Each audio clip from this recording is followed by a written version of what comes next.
work. Oh, yeah. No, I'll never tell you terrible. I got you on that. Okay. Yeah. Julio, so you've been shooting well. It took a while. I was resting for like months. Yeah. So I think it's starting to show. That's what I'm just telling you. Hey, Coach, that's all you need to do is thank you. Yeah. Got it. Let's go. Let's go. Let's go. Let's go. Month. Or you come more than that. We're going to do this again. And I want to make sure that we improve that time is better. These words mean a lot, so I'm careful what I say. It's hard to see the future when I live it day by day. That water don't mean nothing, it will never cool our flame. And I still drink it in the morning, cause it help you clear your face. And I still think about you daily. Do you know what that mean? I can open up, but what you sow is what you reap. You can show your feelings, if I did it, then I'm weak. Autumn must be blowing cause I'm falling like a leaf, but I will never change. You've been on my mind and that will never change. I'm on a different level, but I'll pave a way. Real ones by my side and they don't never leave. Feeling good inside cause we be out here making memories. But don't you change up on me like it's Halloween. Fine, man. Solid? Yeah. Work day. Okay. Work day. We live. Back on the YouTube channel. As you can see, it's been a big break, but all it has came to an end. As you can see, I'm here accompanied by my dear friend. Although I may know you, give the audience a chance to get a brief introduction of what to expect when they deal with you. Honesty about your skill set, honesty about life. I'm just an honest coach, man, and I think that's a rare thing. So that's what you're gonna get. Okay. Do you have any hobbies that you like to do on your free time? I'm a golfer. I think Golfer? I try. Golfer at heart, or did? Yeah, I was taught by the coach that got me into coaching, and I've been playing ever since. Okay. How do you fit golfing into your free time? Do you get much of it, or? Not much of it. So, with basketball or AAU or high school, on the weekends are pretty busy, but, I find time to get, some holes in. Okay. What are your main priorities that you think of as soon as you wake up in the morning? Like, I have to get this or that done.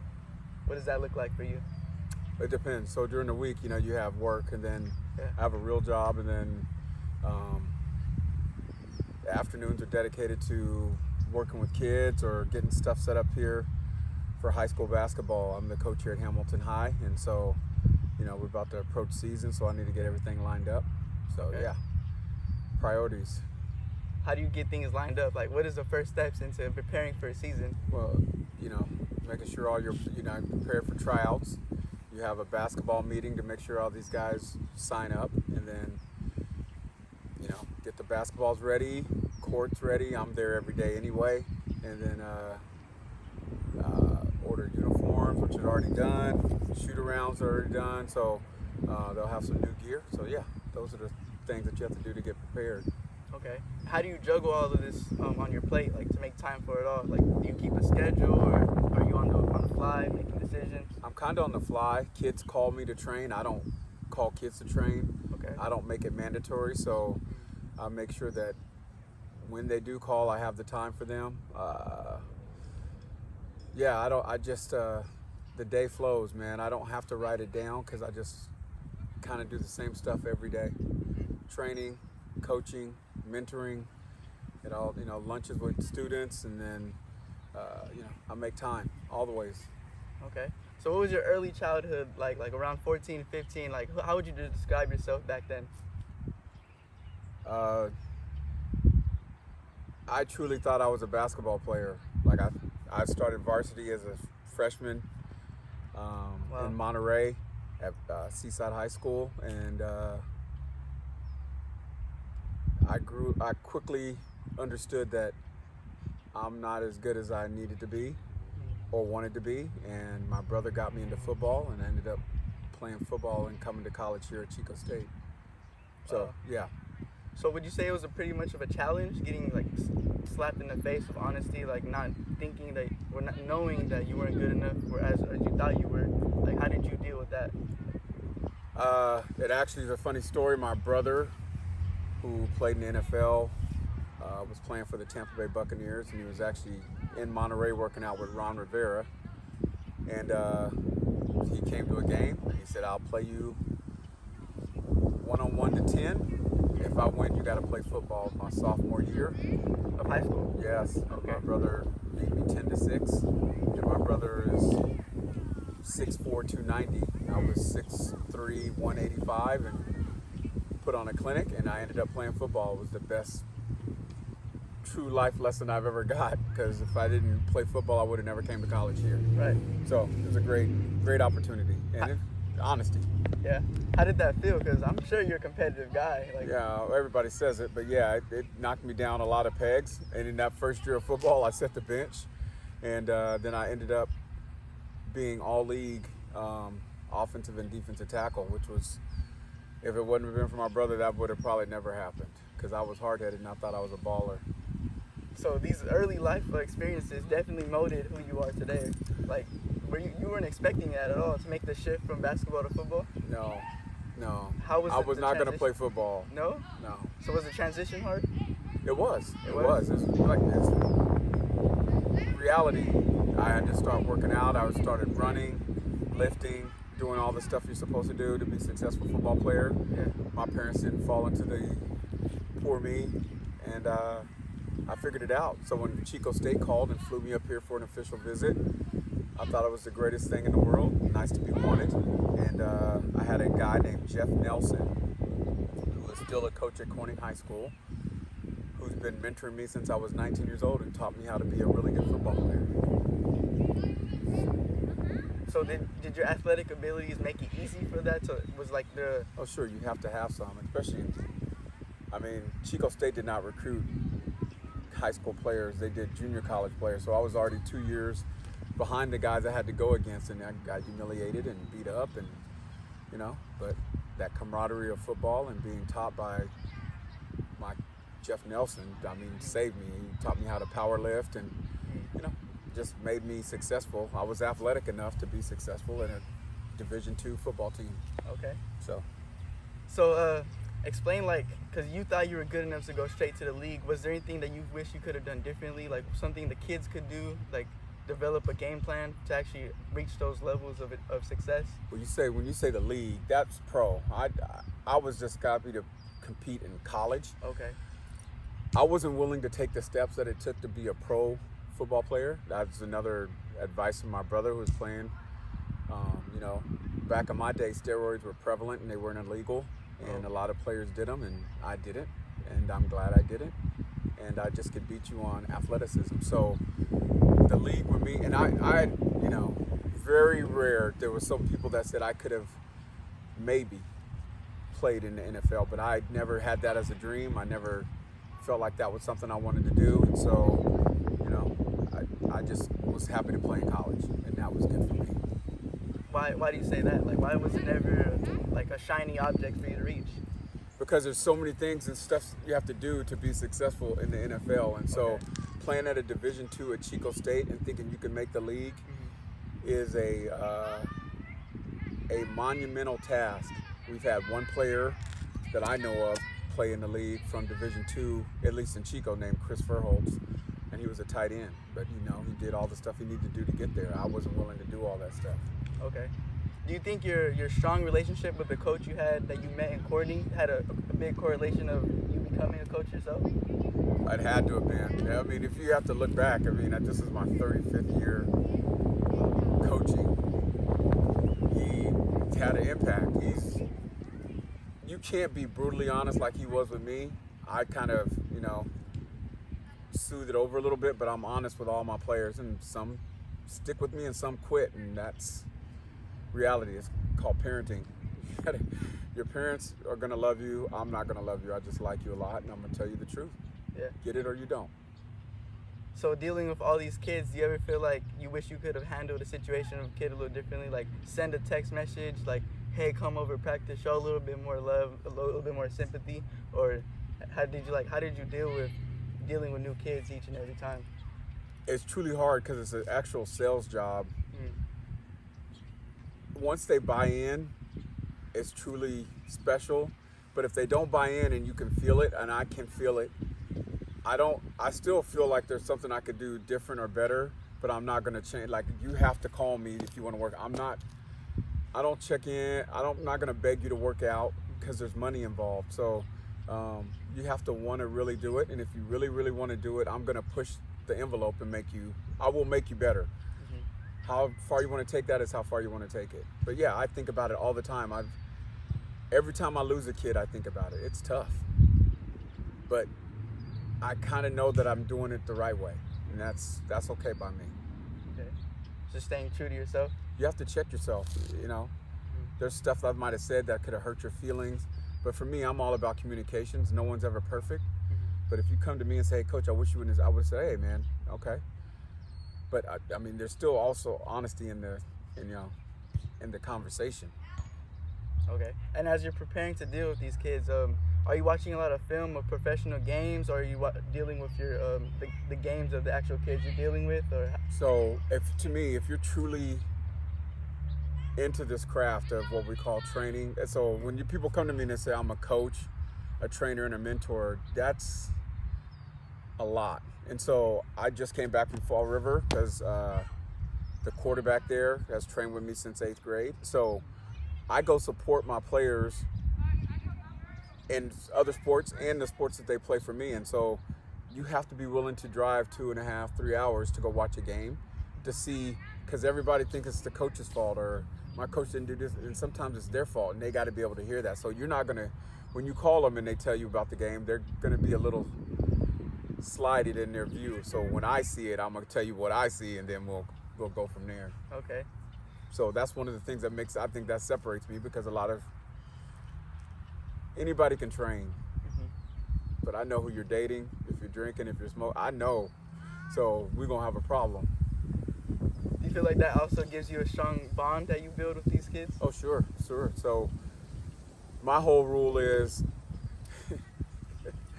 you can coach for a season, but I coach for a lifetime, and I coach to go to weddings. So once you're done and gone with high school or college, I want to be able to call me and say at 28 and say, Coach, what's your address? I want you to come to my wedding. Like, that's more than just all of it. There's so much more than just basketball. It's a lot. It's a lot into it. What's one of the things that you feel like is overlooked at when you tell people that you're a coach? What is something that they won't really necessarily think of off the top of their head?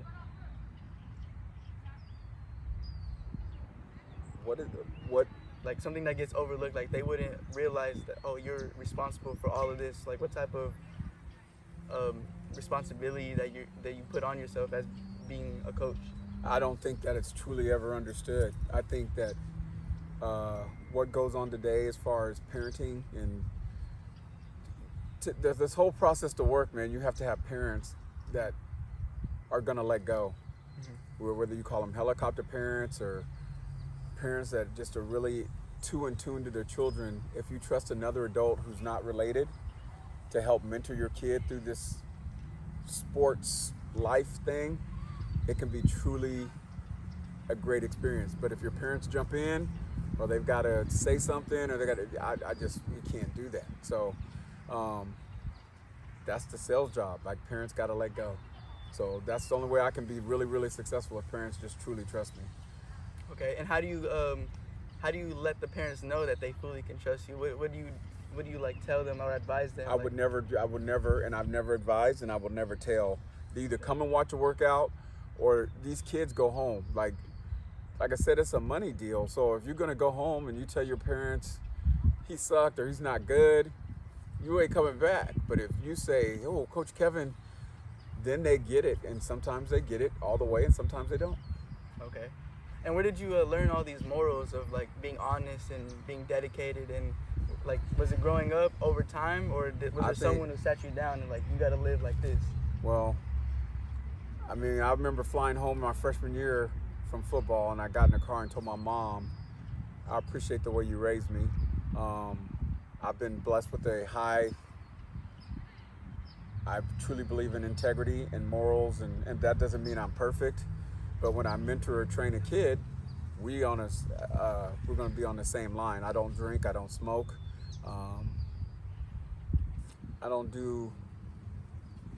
I stay pretty straight. I'm pretty much a nerd, so I'm good with that. So when I talk to a kid, I mean, I'm going to light them up if I find out they're doing that stuff. And we go from there. They like it, okay. If they don't, we can get, cut ties. That's just how that works. Or is it done deal like that? I'm not a slave to the dollar. Like, I'm not gonna train a kid that's, either doesn't have grades. If your parents are letting you train and you got a D average in school, and you're sitting there playing AAU, and that doesn't make no sense to me. Like, you gotta to play for your high school, you have to have grades. And so if that's not important to you, then you can't train with me. I wouldn't let my kids train if they didn't have the grades. Like, that's important. If you keep talking about school, that's what we're trying to do. I'm trying to mold and shape young men and women to be good people in society. It's easy to teach you how to dribble a basketball and shoot a jump shot, but can I teach you to get your grades up? Can I teach you to stop smoking weed behind Safeway? Can I teach you to stop drinking after, everybody's saying that you're at the party? Like, stop. Or we're not going to go forward.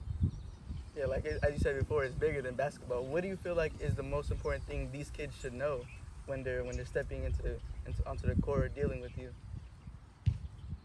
What do you want their priority list to look like? Their priority list has to be school, and it has to be, to stay straight. Like, those are so important. And like I said, I just came from Fall River, a small town, and where the kids here might be drinking, they're playing cornhole, and there's still kids that are doing bad stuff. But if you don't have your stuff in line, and if you're trying to be a successful athlete in high school, then you have to be able to stay away from that stuff. Okay. So you hold yourself accountable to how these kids act.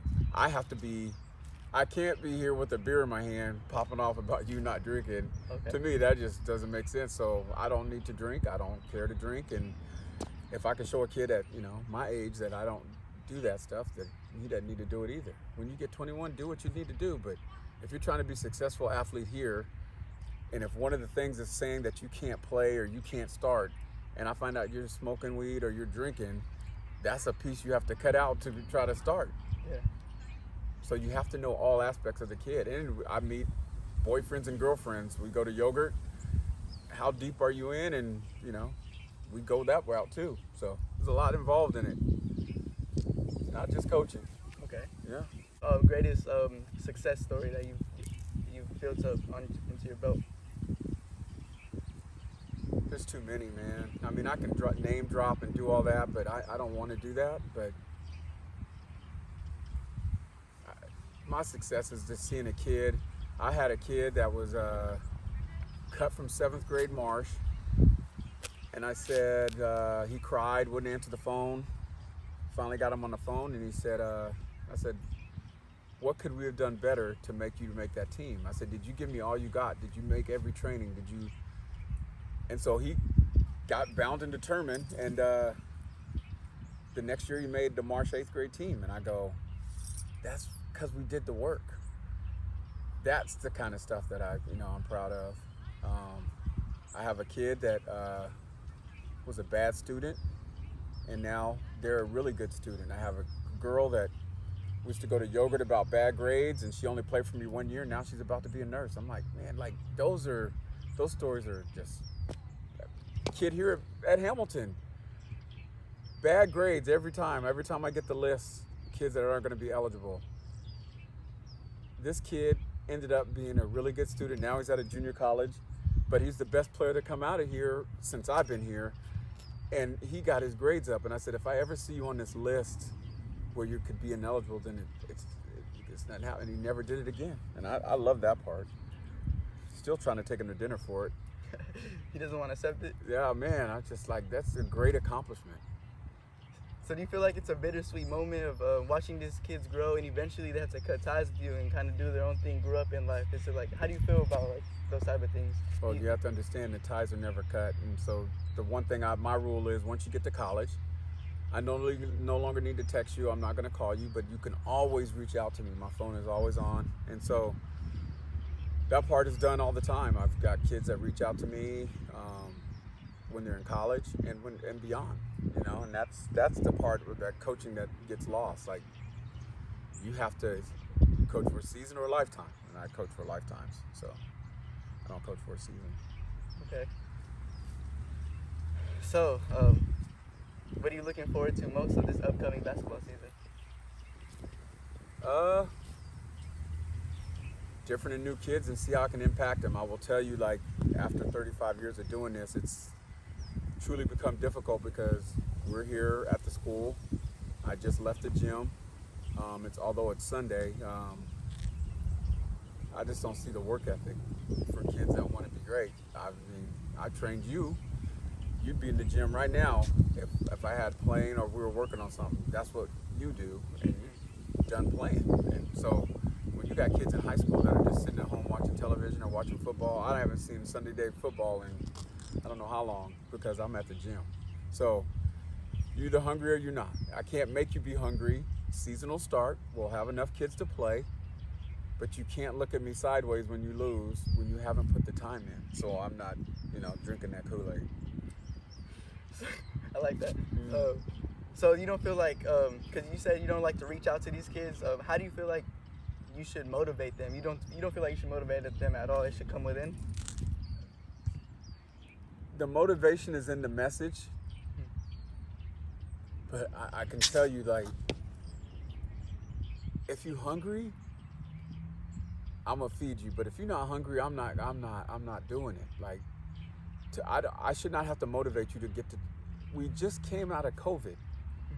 People are standing on street corners talking about let them play, and you sitting at home. This gym is open every day. I take a few days off here and there, but I'm in this with the keys every day, and you at home chilling. What do you want me to tell you? And if you play one sport, that's crazy to me. If I had a coach that opened the gym every day, I was a coach at Las Molinas. It's 35 minutes away. I'll open the gym every day if you want to shoot. 1 kid or 10 kids. So I had a great class here that we were playing Durham, and we decided to have practice at 6 a.m. in the morning on a game day just to work on our game, and we still lost. But I said it's optional. I had 10 kids on the team and at least 7 showed up. I'm like, what kids? That's when you're hungry. Yeah. So I think I'm motivational in just about what I say, but I can't motivate you. You got to want to be motivated. You get to play high school sports. If you're at a school like PV and Chico where people get cut, maybe that motivates you more. You're at a place like Hamilton, Champion Christian, Las Molinas. I've coached at all these places where you don't have to cut people, so you just get to be on the team. Then they get mad because they don't play. So it's a whole big deal. It's a whole, coaching at PV or Chico is totally different than coaching small school. Have you coached in those bigger cities? Oh yeah. Yeah. I coached at PV for 10.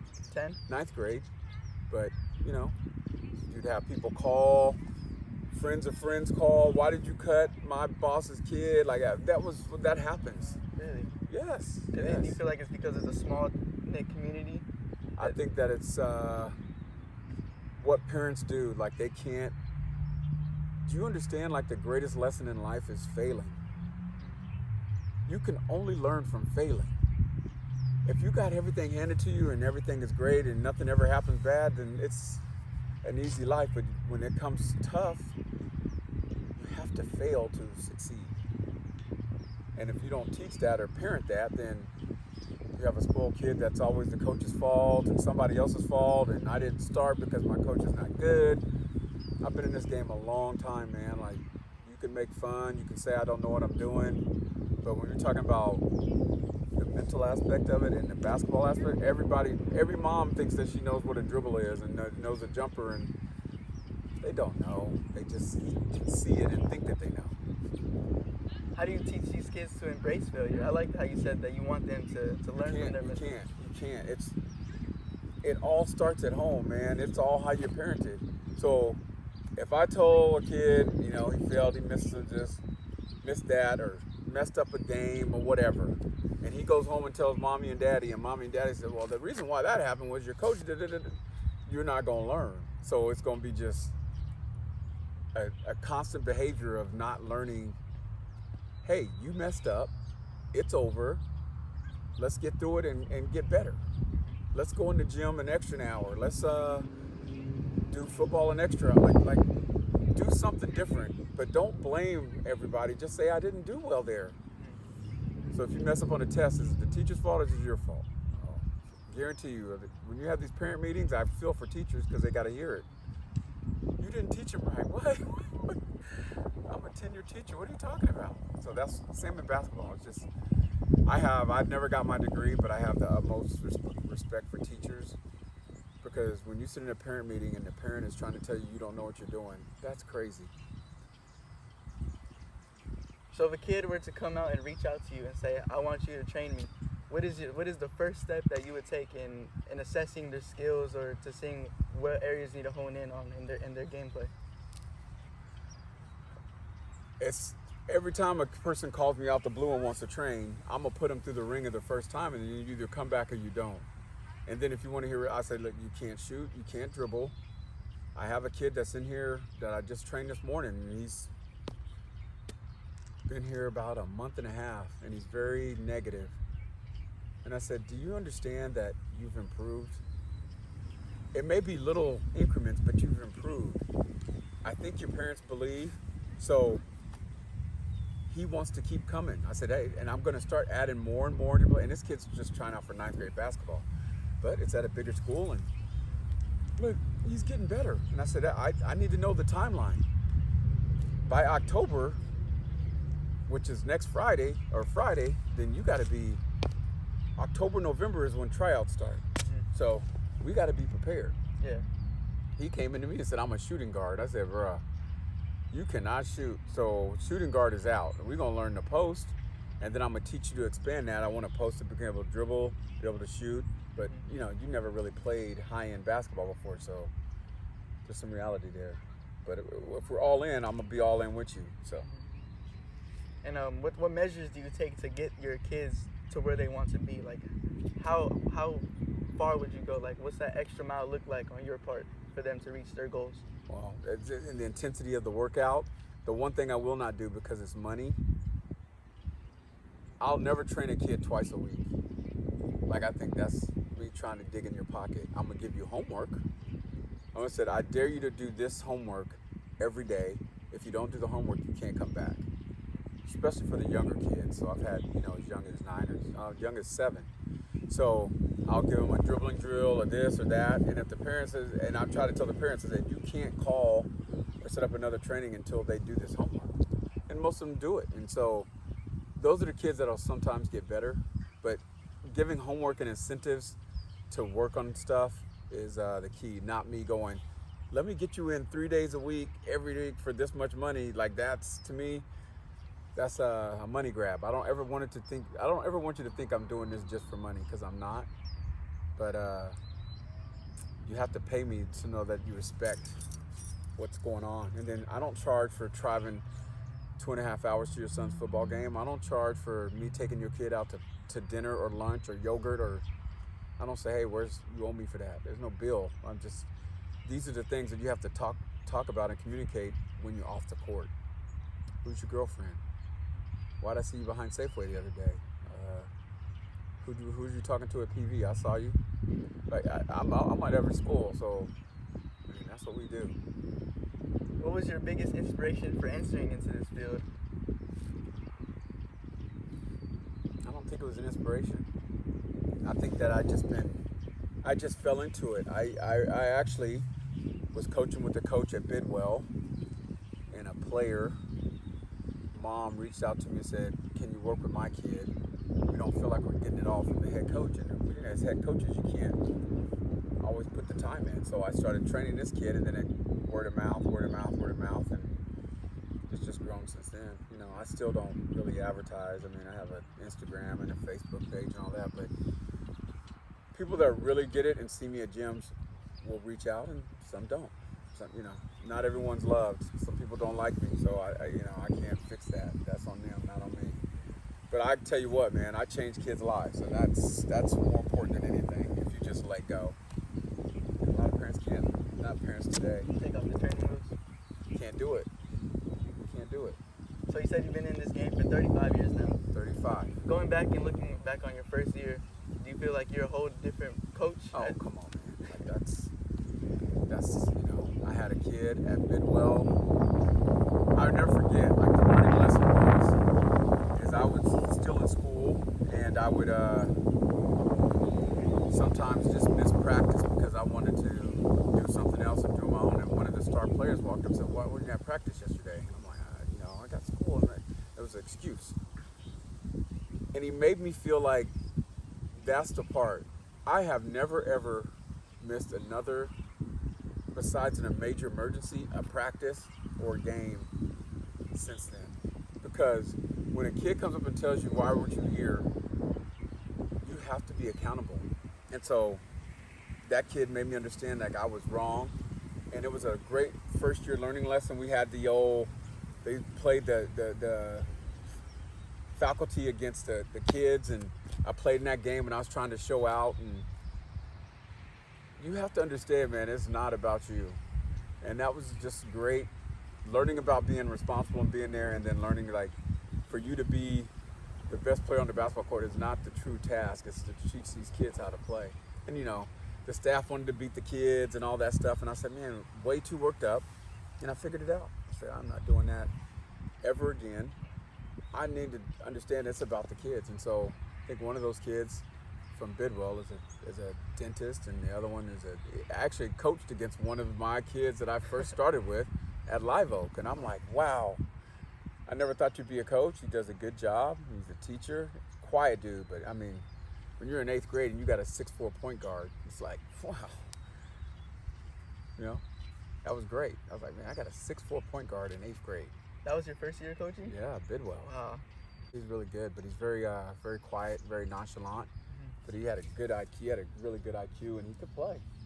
Do you feel like the way someone acts outside of life translates onto the basketball court? Like if you're like quiet out in the real world on the game, you're not going to be as a showboaty type of player, or is it different? Like they put on different personas. It's all different. I mean, I think it's all different. So, I don't know really any examples in the NBA, but I think people are different. You have to really know what you're messing with. I mean, guys come off on TV. Like, I bet you Draymond Green, I can't stand him until I saw him play in the Olympics this year. But I have a feeling like it's a persona when he plays on the court where he comes off like a punk. I don't think he's actually like that. After seeing the Olympics, he knew how to control his emotions, and it was all about team, not about him. So, yeah. Do you feel like you have to mold these people's personas to play a little differently based on like their play style? The only thing with me is you're not gonna act a fool for me. I'm in high school, bro, so you're not gonna be able to be demonstrative or taunt and do all. Like, we're not doing that. Not for me. You don't play for me if you do that. So if that's called molding, then yeah. But there's a lot of coaches here that let kids do whatever they want to do, be disrespectful. You're not gonna there is no way I'm gonna let a kid have earbuds in his ear during warm-ups. Like, we're not doing that. Take them out. We wear ties to games. Like, that's old school discipline. I don't know if a lot of coaches let kids do whatever they want to do. It doesn't happen for me. So. Why do you hold that so strong on? Because it's this old school discipline I've been taught. So I coach. Last year we did 11 games. It's the first time I didn't wear a tie to any of my games because we've kind of nonchalanted it down. I had a golf shirt, or a polo shirt on, and slacks, but it was the first time I didn't dress to coach because it was 11 games, and with the COVID stuff, I'm looking forward to getting back into the way we used to coach with ties on. I coach with a tie. It is what it is, and if it's an important game, I'll wear a suit. Just the way I've been taught. I'm not gonna let that go. So I'll be in a tie this year, and hopefully we have a full schedule and we go from there. Okay, I like that. So what are the next 5 to 10 years of coaching do you have in your future? What is it looking like? You can scratch 10. If I can pull 5 off, I'd be great. I am just extremely frustrated with what we accept as coaching. I was taught by some of the best. I wear it with a badge, but it's so, just because you have a collar shirt on don't mean you can coach. I was a 10-year assistant before I ever got a head coaching job. Now people just get head coaching jobs because we're so desperate for people to coach. But whether you let kids slide or you don't discipline them or you don't know exactly what you're doing. I never forget, after 10 years, I was nervous when my coach handed me the board and said, here, you coach it. I was the assistant. I did all the stuff. I knew the plays. But when he just gave me the board and said, you're doing it, I'm sitting here and watching. I was at Las Plumas, I'll never forget. And I went, wow, I'm not ready. I'm not ready. After 10 years being this, I'm not ready. Now, you pick somebody just out of college and they think they can coach. I'm like, it has nothing to do with X and O's, man. Can you manage a team? Can you keep everybody on board? So 5 years would be a push. I'm tired, so I'm looking at, just wrapping it up. I'm really blessed to be at Hamilton. I have a great AD, so she keeps me in line to where I can do it. At the AAU piece, there's no loyalty anymore, so kids play for 5 or 6 teams. Like when we did this, you played just for us, and we ride or die. Now kids play for 4 teams, and you let them fly around, and we just can't do it. No structure. So you like a strict setting? Not even strict. I mean, even when I do open gym here, I just don't let you run up and down the court just to run up and down the court. Like we don't coach IQ. IQ is the most important skill in basketball, and it's so misguided by other people who don't have any. So whether you played ball or not, or you play, IQ that's not a good shot. You made it. That's not a good shot. That's not a good dribble. We don't do that enough. And I think that the coaches that you have now don't understand that. But when you're trying to go to college, the first thing they're looking at, oh, that kid's got IQ. Maybe not have the skill set we want yet, but he sees the floor. He knows what's going on, not just run up and down because you pulled up and hit 5 threes. Like, was it a good shot? So I know you said you get furious when you see people thinking they can coach. Like, how are you looking to pass down the knowledge that you've gained over the years? It's only people that want to be in my wheelhouse, and I'm not furious. It's disappointing. I can't let what other people doing frustrate me. It's just hard to watch. I hate that parents buy in, and so when you buy in, don't come to me 2 years, 3 years later and go, well, our coach, that's probably the same thing they're saying about me, but I know what I'm doing. And look, we all puff our chest. If I walk up to you and go, I've been coaching for 35 years, that should give you an indication. But I guarantee there's someone going, well, that's way too long. He doesn't know what he's doing. He just does old stuff. I'm one of the most innovative trainers out there, so I don't know what that means. But they have no clue of that. If I'm teaching you an in and out dribble, I'm teaching you we do all that stuff, and so I don't know. I remember when you just dribble to the cone and dribble to the cone, dribble to the cone. Well, we have a thing called the gauntlet, and we dribble with a set pattern to see if you can keep up. And it's just different. That's the great thing about training is you can be as innovative as you want to fit the kid's game that you're working with. So you've ever adapted your training style, like to be more flashy or be more? Yeah, every kid is different, and then that's the reason why you go to games. Because if I'm gonna teach you something that you're not gonna use, why would I teach you it? So, I don't teach a kid an in and out dribble unless I know somebody that's got handle that really wants to use it. So, I got a kid that's a 9th grader that I'm teaching him all the stuff, but I'm not gonna teach him in and out dribble because he's not gonna ever use it. So. Wow, I thank you for taking the time out of your day to come out here and share your life story and how you feel about the true level of coaching.